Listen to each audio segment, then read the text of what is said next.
Welcome to Creators Are Brands. My name is Tom Boyd. I am your host. This is the show where we uncover how storytellers are building brands online, from their creative process to how they build their audience to monetization strategies. And today we are talking to a brand. See, we're usually talking to a creator and we're getting their specific tactics, but I wanted to get the perspective of a company that partners with creators on a consistent basis. And we're talking to Moment. This is not a partnership in any way. This is just a company that I admire. I purchase their gear. I purchase their courses. A lot of my friends have actual brand partnerships with them, and I just know that they're great people and really care about creative professionals. In their mission statement, they exist to inspire the creative in everyone, to get the right gear, to learn the new skills, take epic trips, and make new friends along the way. And today I talked to two members of their marketing team, Andrew Stoner, head of growth, and Alec Ploof, head of partnerships. These guys go deep into how they work with creators, why Twitter is the best place to network, how to signal to a brand you actually want to work with them, how you should pitch and shoot your shot to Moment, and how to become a successful affiliate partner with Moment and not Amazon. This was such a fun conversation to hear their perspective on this creator world and the future of the creator economy. I hope you enjoyed just as much as I did. And without babbling any longer, I welcome to the show Andrew and Alec of Moment. Andrew and Alec, welcome to Creators Are Brands. So stoked to have you guys on the show. I want to kick off this interview by maybe having you guys introduce yourselves and a little breakdown of what you do at Moment, and as if we were at a barbecue. So if I ran into you at a barbecue and you're like, I want to have a conversation with this guy, not someone that you want to give like the quick answer to, tell me who you are and what you do at Moment. Alec, you can go first because you're the top of my screen over here. Dope. Well, what's up, guys? Tom, I'm glad to be here. Thanks for the invite. I'm Alec. I help run our creator partnerships here at Moment. I've been with Moment for about 2 years now. And before Moment, though, my life was as a filmmaker, so studying to be a filmmaker myself, mostly on the production, producing, or cinematography side. So hobby, I've always had an interest around photography, filmmaking, creatives, YouTube, all of it. And so bringing all of my interests to Moment has been great. And now I just get to help creators around the world grow their creative businesses. Amazing. And Yeah. Andrew. My story is similar. I've just been at Moment a little bit longer. It's just hit 6 years in August. I was employee number 8, so I've worn a lot of different hats in that time. Kind of started on the community side, similar to what Alex is doing now. Then went into more of the e-commerce side and marketing. That's what I've been doing for the last few years. But yeah, also come from a creative background. I went to school for film, did full-time freelance for a few years before Moment, so I totally get it from the creator side and just like the struggles of running your own business and being a one-man band. Yeah, and that's what I love about Moment, is we're here to help solve those problems and help creators have better lives and be able to chase their dreams. So you came into the company when there were only 8 employees. You're the number 8th employee. How many are there now? You just hit 50. Just hit 50. So at that point, what drew you to the company, and what made you want to work with this team? I think just it was kind of early days of Instagram taking off. I think from the beginning, Moment has just had this really cool brand ethos that, I had a friend that had joined their community team and they were hiring, and I was like, yeah, I love Moment. Moment's cool. And I don't think it's ever really changed. Yeah, no, that's dope. And I did read on your website that most of the people that work at Moment started as customers first. Would you say that the majority of that is true for most people that are in the company? Like they interacted with the brand in some way as a customer before they actually worked on the team? Yeah, I'd say as a general rule, that's pretty accurate. Yeah. Especially amongst our Gear Guide team, it's probably most accurate. So that's basically how we approach customer service, as a team of like pro photographers, filmmakers, that they just do support at Moment on the side. Just a little bit of a more consistent revenue stream while they chase their other creative pursuits. And Yep. it also makes our service really unique, where like they actually use the gear themselves. They know how to help other people learn how to use it. So I think that's one of the really cool, interesting things about Moment. Yeah, I think one of the you talked about the ethos a little bit, and I was looking at I was checking out going through the company. And the first time that I was introduced to you guys was a couple years ago, and it was through the YouTube channel. It was Niles and Caleb were making vlogs, and I didn't even realize it was a company. I just thought I was just watching a YouTube video. And I think that's such a cool way to be introduced to a brand. And then even now, if you look at the offerings on your site, it has everything from resources to tools to courses. There's so many angles that you're helping creators on. It's not just, hey, we're just trying to get a quick transaction. You guys, it looks like you're powered by creators, building the YouTube channel and the content. And then all different angles. You're truly helping the creative process. Can you talk a little bit more the ethos and how that shows up every single day and how you guys think about it? I mean, I think easiest way to put it is just we're all creatives. So we honestly are just trying to build into spaces where we know that we're helping creatives in a mutual beneficial way to working with them. So instead of just, wanting their views, we're trying to work with them long term, become business partners with creatives. And so I think that's just our ethos. It's just like treat creators how we would want to be treated, honestly. Yep. That's one of the biggest parts. It's just, I think, because our hires are mostly creatives, we're so able to relate to them. Yeah, and so you're working with creator partnerships. So how do you get introduced to new creators? What qualities are you looking for? Is it following size? Is it they have to be this level photographer? Like kind of, what are the couple things that you're looking for when partnering with a new creator? Yeah, so since Moment does do a lot, there's a lot of different avenues to how we could work with a creative. Yep. One of the ways that I helped kickstart here was our affiliate program. And so, we just had looked, and Amazon's affiliate program is just so underpaid. Like, it's just not even a revenue source for creatives. And looking at what we could offer, even as a smaller company, to creatives was crazy. So we just wanted to create an affiliate program that was fair. And so through that, a lot of my outreach was trying to share our new affiliate program with creators, and see if they'd be interested in working with us. And so something like that, there's no, you don't need to be a certain size creator. You could have 10 followers and still partake in an affiliate program and still start to create a relationship with a brand.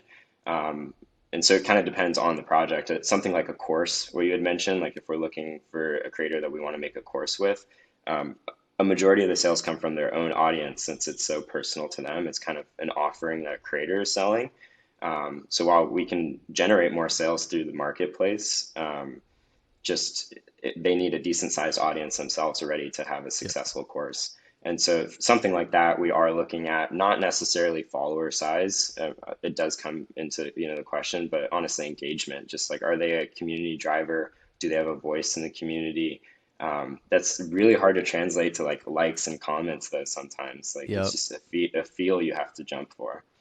Yeah, yeah, and I think you coming from that background gives you a good sense of, oh, is this person legit?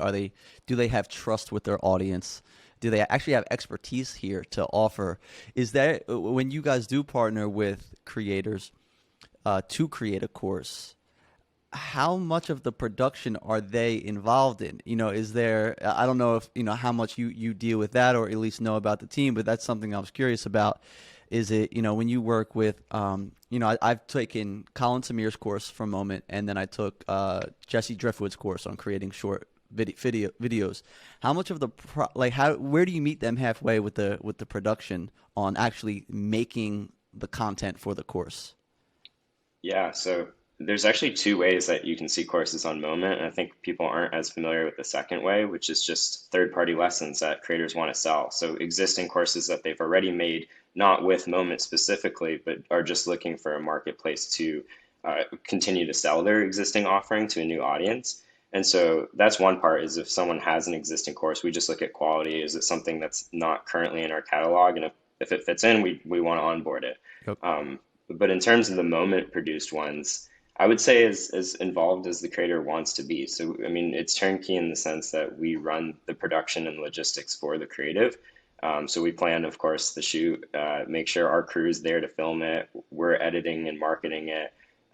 So all of that kind of leans on us. But as involved the creator wants to be, if they have notes for how we want to run our ad campaign afterwards, or if they have edits that they want to make to the lesson, like it's full in their control. We just do it for them. So some are very involved because they really want to be, and some don't have the time for it at all, and only can, show up, drop some knowledge, and trust us that we're gonna create a great offering for them. Yep. Yeah, yeah.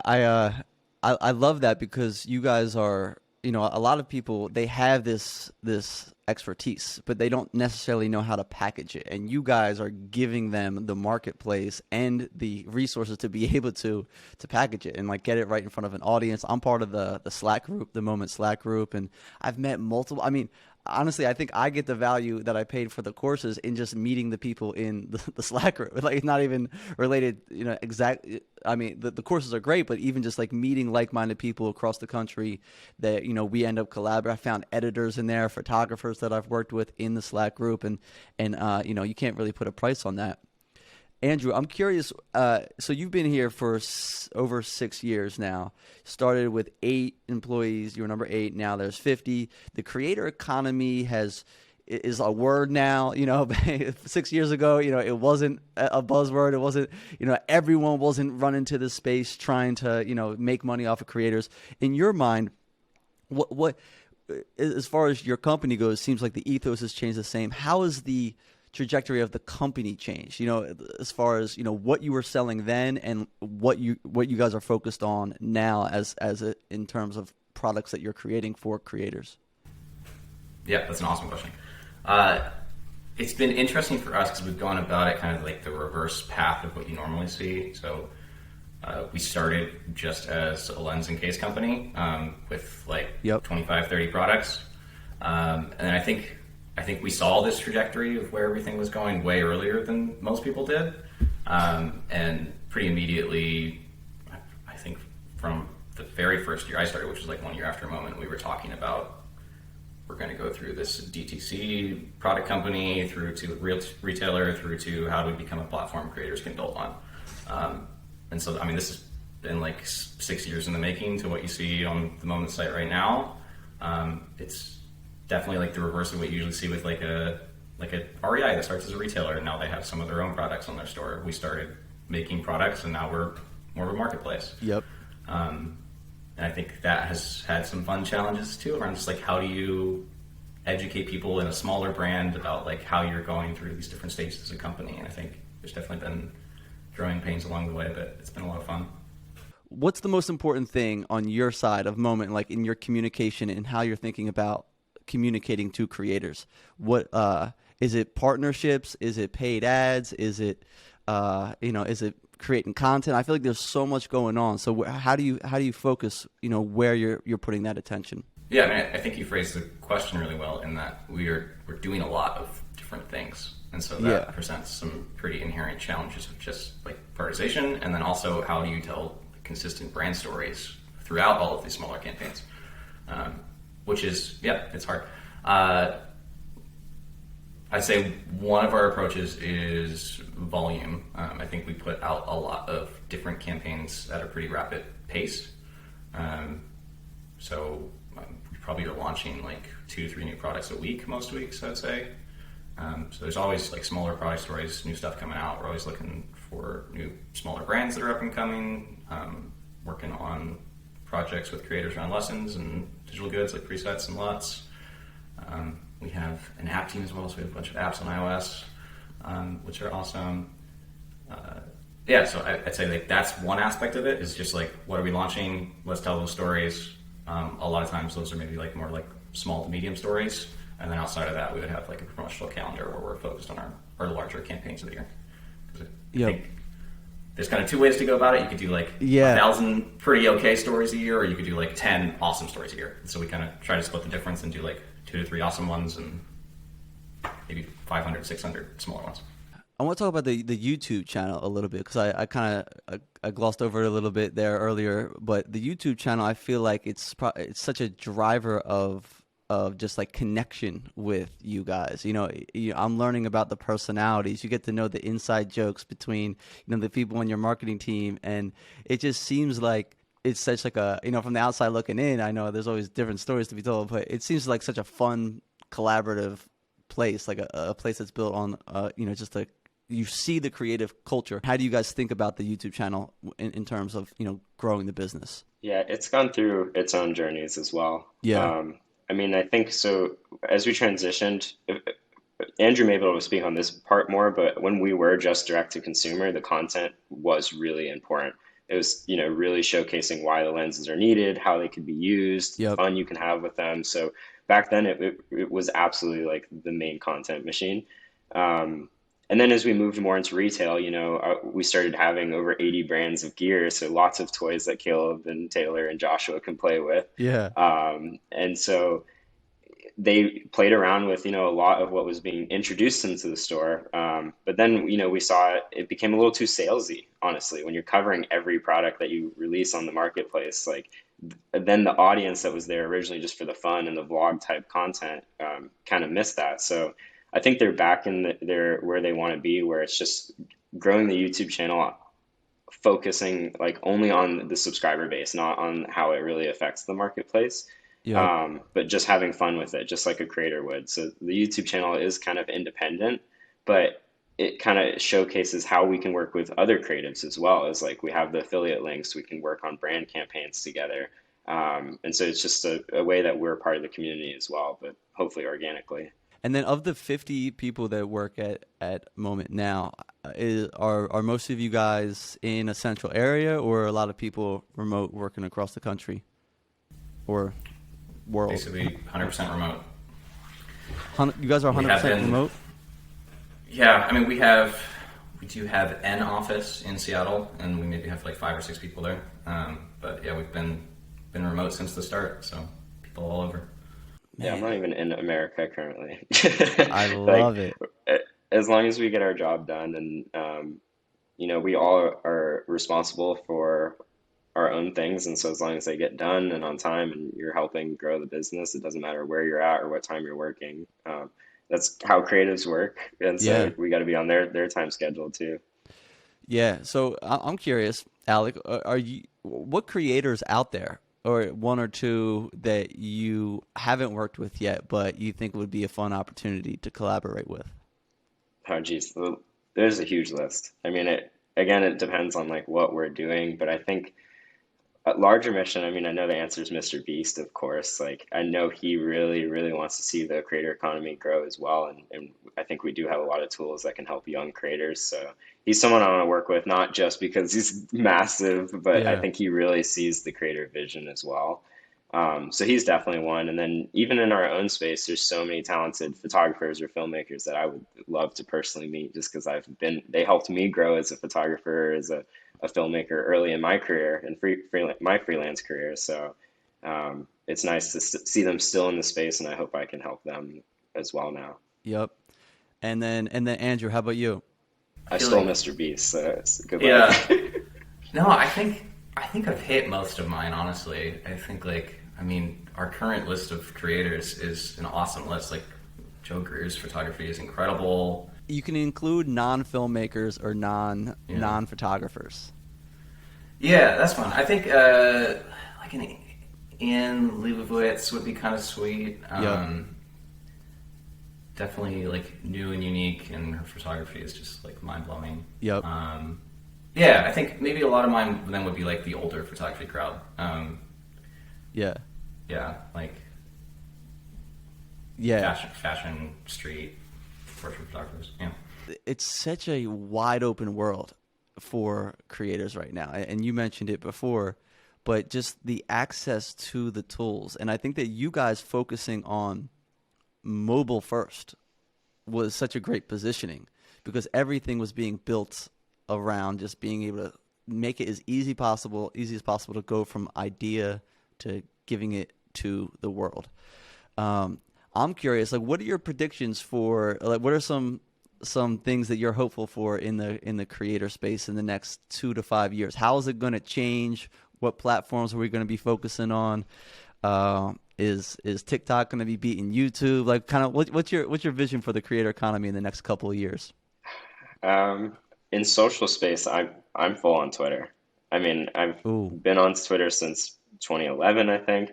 And I've seen how it can nurture small communities like back in high school, my friends and I tweeting to each other, and now they're focusing on that more than ever. I see it especially in the photography and the creator space, but just like if you're a creator, you need to be on Twitter, I think, Yep. 100%, because not everyone's on Twitter, but the people you want to talk to as a creator are on Twitter. Promise you. The brands are looking at you on Twitter. Other creators are looking at you on Twitter. Um, on Instagram, it's everyone's personal life, so sometimes your work gets buried just because their families and friends are getting married or having kids, Yeah, and that's what yeah. they see on their Instagram feed. But on Twitter, they see more of the You're, creative world as well. it's your way of thinking on Twitter too, Yeah, and you're 100%. and there's such a low barrier to entry to being at the checkout line at the grocery store and just having an idea, and then like, oh, in your car you can just send that, and you don't know who's going to tweet that, reshare that, comment, DM you as a result. Like, I like your way of thinking. And then every other platform you have to like kind of create this like beauty or this masterpiece. You know who said it best? Jack Butcher. You know Jack Butcher from Visualize Value? He said something. He was like, the beauty of the internet is when and it's like so basic, but it kind of clicked with me for some reason. He was like, the beauty of the internet is like when you have a successful piece of content, everyone sees it, and when you don't, no one sees it. So like Yeah. you might as well. It's like the analogy is, you get to take as many swings at the in an empty arena, in like an empty baseball stadium, and then once you hit one out of the park, all of a sudden everyone's looking at you. And so that on Twitter you can just take as many swings as you want. I love that. No, and it's a really healthy way to nurture your community as well. Yeah. So for a creator who does have audience, for a creator who doesn't have audience, it's a great way to network and start meeting people your size, Yep. especially Twitter Spaces now. I think that has been the healthiest way of communicating online that I've seen. Because there's no BS. It's just you're just talking to someone, you're hearing them, you're listening to their personality, and you can get so much feel from that. And so in our world, again, in the photography space, I've been following photographers for over a year now, and I've liked their work and I appreciated and supported some of their work. But hearing them in spaces and hearing their stories and where they're at in the world and this and that, even for just like 5 minutes, gives me a completely different opinion on that creative. And so I know that applies for everything, like a YouTuber or a filmmaker as well. It's like actually speaking on Twitter Spaces your voice will be heard a lot more. Um, Yeah. so I'm excited for this platform for that reason. It's just like getting away from Instagram, where it is just like trying to feed an algorithm game to some sense, or having the most exciting life going on Twitter. It's just networking and talking to like-minded people, honestly. Yep. Yeah, I think that I was thinking probably Twitter and I don't know if you guys are on it at all. TikTok. TikTok has revealed a side of itself in the last 6 months to me that I didn't know. I was definitely anti that platform for the longest time, and I started posting random clips on there, and then I was just getting more traction there than anything else. And I was like, all right, I got to pay a little attention to this. But it seems like Twitter and TikTok are offering the most organic new connection of any of the platforms right now. I haven't navigated Twitter Spaces yet. Is that a space that you Twitter Spaces? Is that a space that you think people should start doubling down on? 100%. I mean, it was during Clubhouse versus Twitter. I was day one on the Twitter side just because I think Colin and Samir said it best. Like the conversation already happens on Twitter. Like, why would you leave the Yeah. platform when people are talking about new technology or new camera drops or new videos? Like everyone's already on Twitter, so just to hop in a space, it is the easiest way. And so they'll dominate in that audio space. TikTok, I think we've learned it's here to stay. I think Andrew and I were skeptical last year of wanting to join it as like an advertiser or even as a brand. We were wrong. Are you So it's advertising on it now? Bit here and there. mostly, Yeah, a little bit. yeah, not too much, but we organic content. So our filmmakers do focus on that as a channel now, similar to on YouTube. It's just growing it and having fun with it. Yep. Yep. So are you with Andrew when you're doing you're doing the work, doing a lot with paid ads. How close are you working with the actual creative that is being made for those ads? Because I remember, the reason I bring it up, I remember a commercial. I don't know who it was. It was on one of the platforms, maybe Instagram, maybe TikTok, but it was a really well done short. It was like 15 seconds. And I remember like wanting to go back and like record it because I was like, that was so well done. This is how it should be done. Pretty closely. Yeah, right now we're just a small team of 3 working on our ad creative. So it's me, a designer, and a filmmaker. So yeah, we're cranking out a lot of short form content. Do you write them? We usually do it.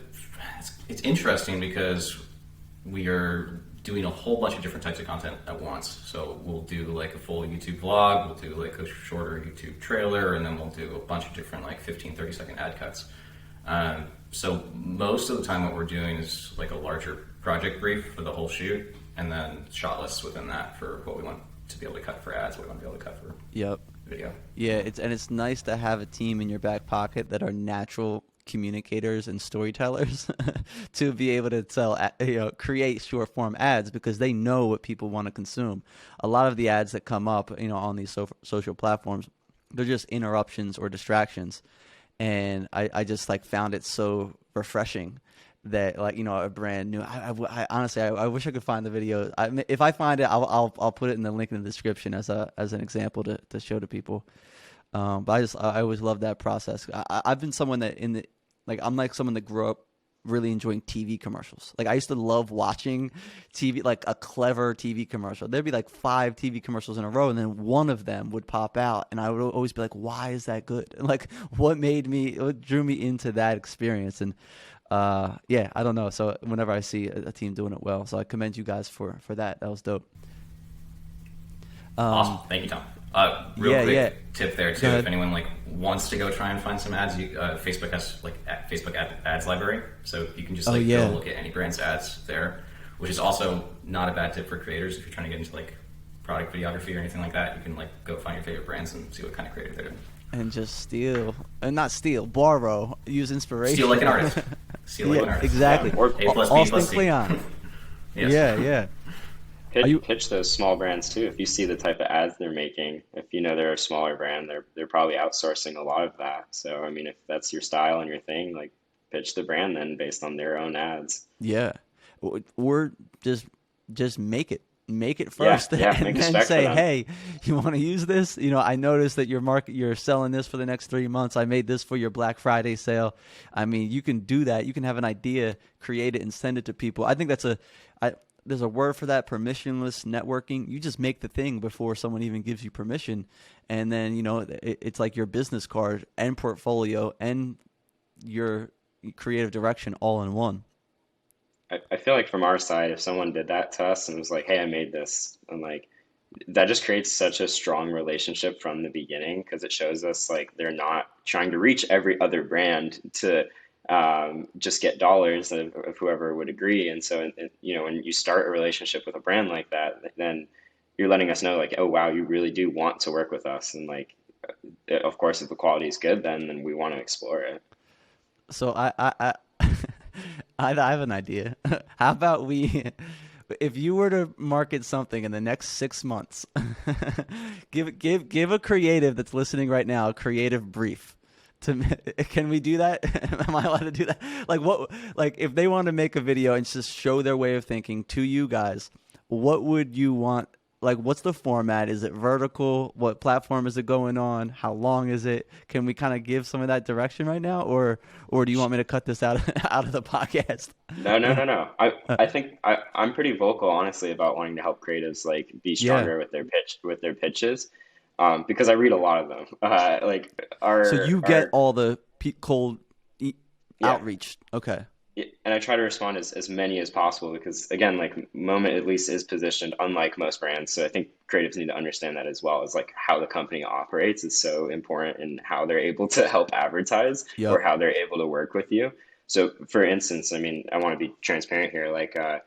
We do get a lot of requests to help them on their short films or small personal projects. And boy, as a creative, do I wish we just we're in a position that I could just sponsor films left and right. Uh-huh. But there's no direct return or proposition from the creative of what is in return for us other than just feel good. And so Moment's a smaller company. We're not in that position. And you might get a larger brand to agree to a story like that, but they're also getting even more than we're receiving. So stuff like that is hard, but if you're coming at us in a way that like makes sense for both of us to work together, then I'm always responding to emails like that. Um, it kind of depends. Like again, for affiliate stuff, like if you're wanting to reach out for like gear and you have a lot of interest in the experience, the affiliate side of things, like just reaching out with what your ideas are, what gear you would want to use, and like maybe some of your metrics of past campaigns you've done. That's super helpful for us to know before we even try to explore it further. Yep. If you Yeah. give me like So a specific idea, I could help, I'm sure. I mean, I think you kind of answered it. I think it's like just make it easy for Yeah. the interaction with you guys. You guys have a lot going on. Seth Godin talked about that when he was getting his first job. Everyone was putting in their resumes on the same size manila folder. So he got one that was an eighth of an inch bigger. So when Smart. they stacked the manila folders for his resume or portfolio, his popped out. And I think a way of making it pop out is, paying attention to what you guys are saying on social and someone just creating it and just, if that pops up in your DM and you're like, this guy just made my life easier, you're going to respond to them. As specific as you can get as well with your idea. Like you had mentioned, like what vertical even you're going to want to make content for us. If you come to us and say like, I have this idea specifically for this product to put it onto TikTok, like you just marketed the whole project for us. Like then we just need to see like, okay, what do you need and how could we help this? Versus if you just reached us being like, I would love to work with you guys, like that's cool, and we may want to just touch base to make sure we keep you in contact. But until we have a campaign that we think of you in mind, we don't reach out then again. Yep. So if you're outreaching, like being specific with like how you want to help that brand, what you want to work on them with, I think that's the most helpful. Okay. And I have a question too about the affiliate stuff. Let's say Yeah. someone has 50 to 100,000 subscribers on YouTube. Hmm. And they say, they hear this interview and they're like, oh, it seems like Moment has a robust affiliate program. It's a better way to make money than Amazon potentially. How would they make their affiliate marketing with your company successful? Like, what are key things that you see other creators doing that they could learn and apply to how they're linking to content, how they're talking about products and so forth? I love affiliate for that reason because you don't have to really worry about Moment. Like we take care of that end. When your traffic visits us, we hope that we've created a good shopping experience that's going to make it easy for them to find gear, to add on gear, to increase the average order value, explore lessons, things like that. So when you get the traffic to us, we hope we can try to take care of it better than Amazon can and pay you more for it from there. And so I tell creatives like literally just focus on like providing value in your links. Like just having the links in the description are cool and they may get like clicks over time, especially if it's gear you're using in every video. People have questions like you, Tom, right now. I may be curious of what microphone is right in front of your face. It's And on if your that was in the, website. It's yeah, on, yeah. so if that was in the description, you may have just made a sale without having to even answer a question. Like your content just provided that answer already for them of like, oh, that's something I want. But otherwise, like you have to kind of draw attention to what you're wanting to send your traffic to. Like you have to have some form of call to action, even if it's small, like being like you're doing a vlog and you're like, oh, this case is great, like links in the description. Like someone may go check that out then. So that's one way, like being as subtle with it as possible, or you're just so focused on like what you're trying to drive traffic to that your message is all around that, if that makes sense. Yep. And what products do you see creators winning with the most as they're pushing these links? Is it the courses or more physical products? Or once they land on your site, is it people get a cut of really anything? Correct. So similar to Amazon in that sense, anything that they come and purchase. So if you send them because of the microphone, but they end up buying a lesson, you're going to get commission for the lesson then. Transparently, like right now, it's mostly gear. That's what most people are shopping for on the site. But we do think the lesson catalog will grow, and because it's a digital good, we can pay more. So you'd be earning more if you were heavily advertising the lesson catalog or our digital goods in general, rather than trying to advertise like cameras and SD cards, because those are low margin products just in Yep. general, and same on Amazon. So if you happen to sell a higher price item, you're going to make a good bit, but not on a percentage wise, just like on a dollar value, just because it's a more expensive product. But if you put your intention into advertising our lesson catalog or something like that, you're making 20% per sale, and like Yeah. that adds up a lot quicker. So what you advertise is based on your audience, though. So it's so Yes. hard to say. Like every creative I've seen sell different things because they have nurtured their audience differently. I was gonna say there's like two key like themes there that work really well. Is like new products are always really hot, so if you focus on those, that makes a lot of sense. And then anything that's hard to get, like there's like a whole community of affiliates that are just making bank on PS5 and Xbox news right now because it's really hard to get one. So if stock comes up, affiliate links there are great. Like you guys are so close to the actual people that want your product because you're working with creators every single day. What if they taught you about your marketing and positioning with Moment?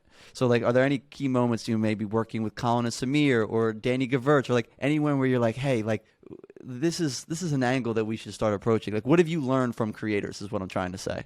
So much. Yeah. Yes. I mean, yeah, every time we make a product, we try to bring it through like feedback rounds with creatives. So even like on the physical goods side, a lot of this stuff has been seen early by creatives, and we get their thoughts of even like category wise, where should we continue to develop in. Um, on the lesson side, like hanging out with Danny or Joe Greer, like shoot, my personal skills are just so much higher now, and I feel like I'm a Ah, better photographer just by being around them. So, yeah, no, that's they shift everything we do here, though. Like yeah. Yeah, we rely on them. you guys are like, I'm trying to find an analogy. I guess like if Nike is for athletes, like you guys are that for creators. Like I mean, on your website it's the outfitter for creators, but like you have to imagine like when the marketing team is hanging around with Jordan in the locker room, like hearing the conversations, how people communicate, like that's what it's like when you're hanging out with these creators, like seeing them behind the scenes filming. And it's just part of you guys. It's not like this is our marketing angle. It's just like you just, yeah, you understand the culture better than anyone else just from being around them. Yeah, I mean, well, honestly, in it. Yeah, in it. Yeah, Yeah, you guys like, are creators yourself. A lot of it, all of it has been online this past year and a half, and It's so been like this. yeah, which is nice. But then, like, I've had I've been blessed to be able to meet some creatives now in person these past like 2 months of being on the road, and it's a completely different level of connection you make with people. Um, and so we're excited to bring back like hopefully our Myth Film Festival in person one day, so that the community can like meet each other and beyond just online. Covered a lot of subjects. I'm trying to think. There's a couple that the questions popped up that I didn't get to. I'm curious, where should people be posting their photography nowadays? Is Instagram a thing for photographers? Is that still the place? Or is someone building something better out there? Or are you guys going to build it? Probably not I think us. there's still a place for photography on Instagram, but I think like if you're really trying to grow on Instagram, you should be looking at short form video content. Like that's definitely where they're focused, and you should be looking at getting into affiliate programs because where they're going with Instagram is more of like a live shopping network. So you should be looking at Are you guys active? Go ahead. That's been live since like last August. I think like a lot of people just don't know about it yet, but like if you hop on IG Live, you can tag a product and like talk about it. So I think there's some brands doing interesting things there around like product announcements and just like doing FAQs while they launch a product and show it off. Do you guys have plans around integrating with that in a more like as a main part of your strategy, linking? We're all set up on there now. Honestly, I think it's still really early. I think like this conversation, like I think a lot of people just like don't even really think about Instagram like that yet. So we'll see if that shift happens. But yeah, I mean, you can go check out and buy a Moment product on Instagram right now if you wanted to. But yeah, no, I think like if you want to post photography on Instagram, I think you definitely can. I would probably just do it for you and your community. Twitter photography community is huge. I think that's more so like conversational. And I mean, if you post a cool photo, you're going to get some love, but it's more like hanging out with your friends. Glass photo is a little bit newer, but it's kind of cool. Or there's like Visco Grid. I don't know. It's kind of in limbo right now. There's not like a great place to go post photography. And maybe NFT space is becoming that somewhat. Like a lot of cool collections are just going up on OpenSea right now and getting love that way. I think something in the NFT world will pop up for like just the primary platform for photographers. Yeah, we've been missing our space for a while, socially at least. I mean, we make it work, but I think it's really hindered the ability to network with other creatives. Is being like so dependent on Instagram the past like decade, it feels like. Same with filmmakers. Like, I mean, TikTok, I don't know many filmmakers that are actually trying out TikTok just because short form is a completely different type of content. And if you don't make short form content, like, where do you post your work as a filmmaker? Like, Vimeo is probably still the best way to like Yeah. get eyes on like your actual like quality of work, you know? Um, so it's hard, but yeah, I'm photo Twitter for sure. I think Twitter filmmaker world would blow up too if more people tried it. It's still a medium that is like, it's so fun to be able to just capture something and tell a story in one frame. And you know, I'm not that great of a photographer, but I love great photography. um, you know, and I think it comes down to just the the one question that I had was, if you are like, when can you call yourself a photographer, right? Can you call yourself a photographer if you only have a smartphone? Sure, 100%. 100%. Yeah. Yeah. If you All take right, photos, you're a I love photographer. that. I Yeah. saw a debate online about like a graphic designer. There was like this whole thread. Someone was like, if you didn't go to college to be a graphic designer, you can't call yourself a graphic designer. I'm like, what world are you living in? Like, I feel like if you create something, and especially if someone get like in that world too, if someone pays you, it gives you an exchange. You can, I mean, even before that, you can call yourself a graphic designer. But if you're providing value in some way through this thing that you created, I mean, you can call yourself that whenever you want, in my opinion. Online, you have to act the part.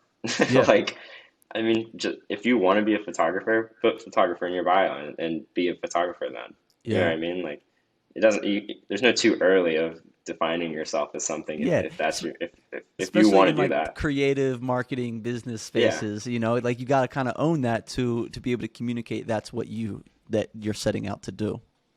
exactly. I'm not for like the gatekeeping of like you have to go to college to be a graphic designer, but I do think there's something to like trying to take the ego out of it, or like not trying to be pretend you're something you're not. So I think like if you're just more authentic and you're like, I'm learning, I'm getting better, or, like I'm into photography, that's way better than like I'm on a smartphone and I'm a professional photographer, or like trying to like Yeah. overhype it. Andrew did bring up a point of just like starting out, being humble, and like similar to what I said with NFTs, of just like don't rush it.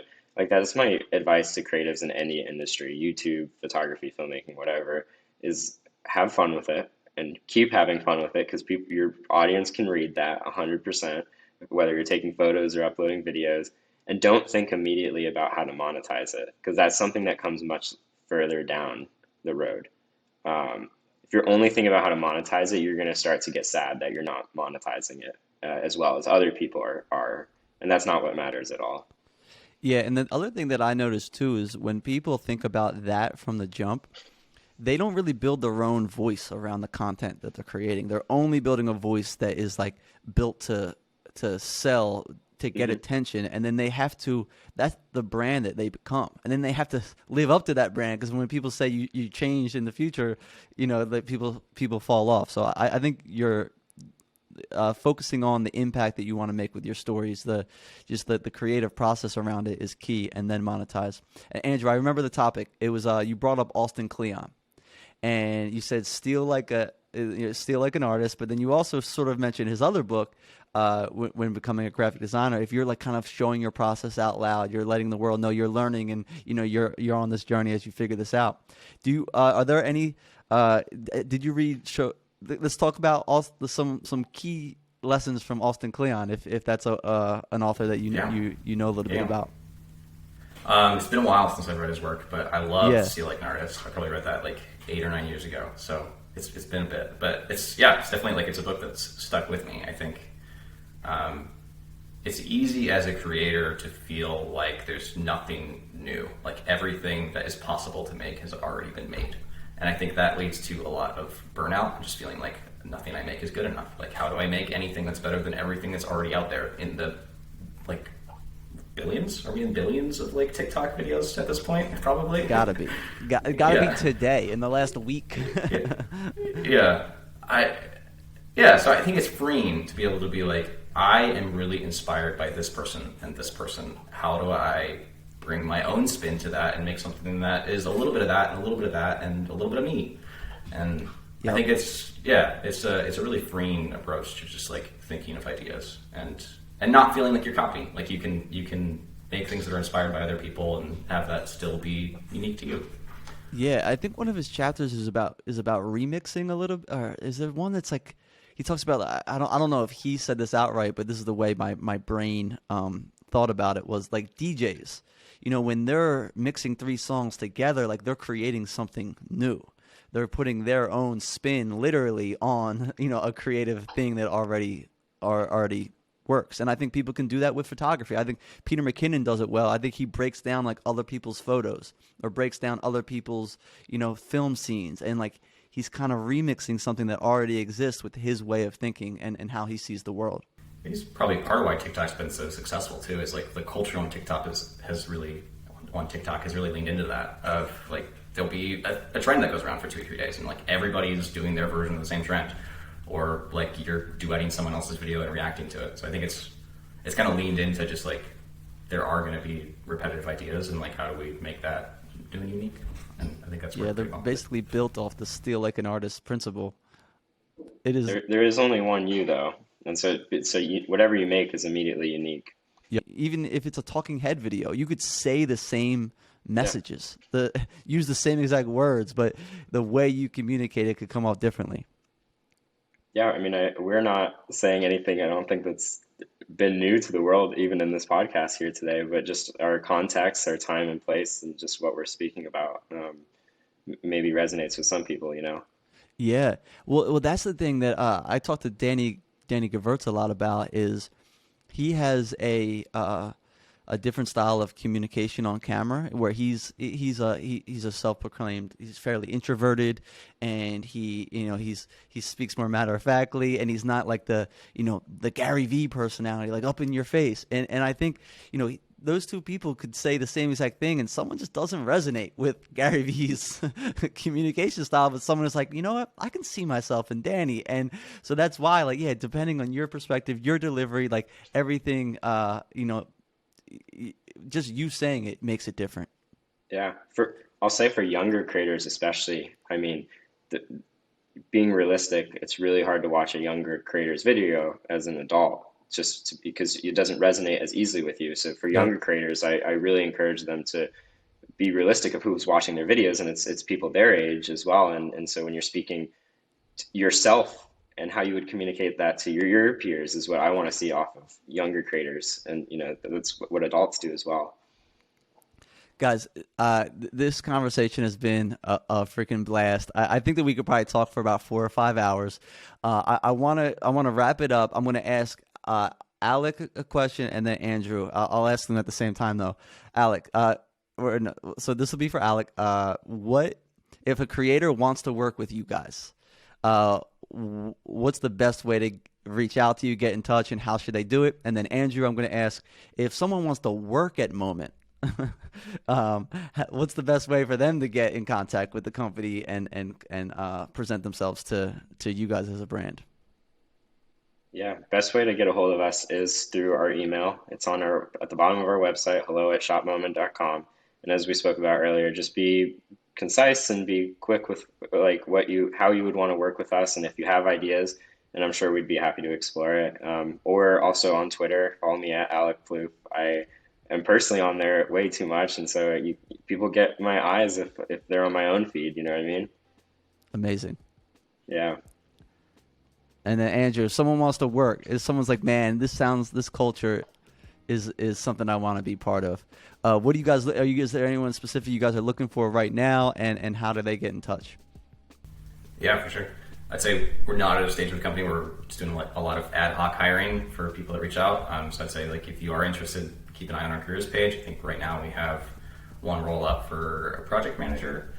And then the other resource we have that's kind of cool is we have the creator job board, where we curate a bunch of roles at similar companies that are focused on the creator economy, and also from like YouTubers or creators that we're looking for editors, that sort of thing. So that's just, if you look up the creator job board, that's that, and it's usually about 50 to 100 jobs on there. Amazing. Well, guys, thank you so much for this conversation. It's been a blast getting to know you more, your creator journey, and learning more about the culture of Shop Moment. This episode is not sponsored at all. It probably sounds like it is, but I just love what you guys stand for. You're empowering creatives of all types every single day, and excited to continue to follow along with your company. And thanks for having the convo.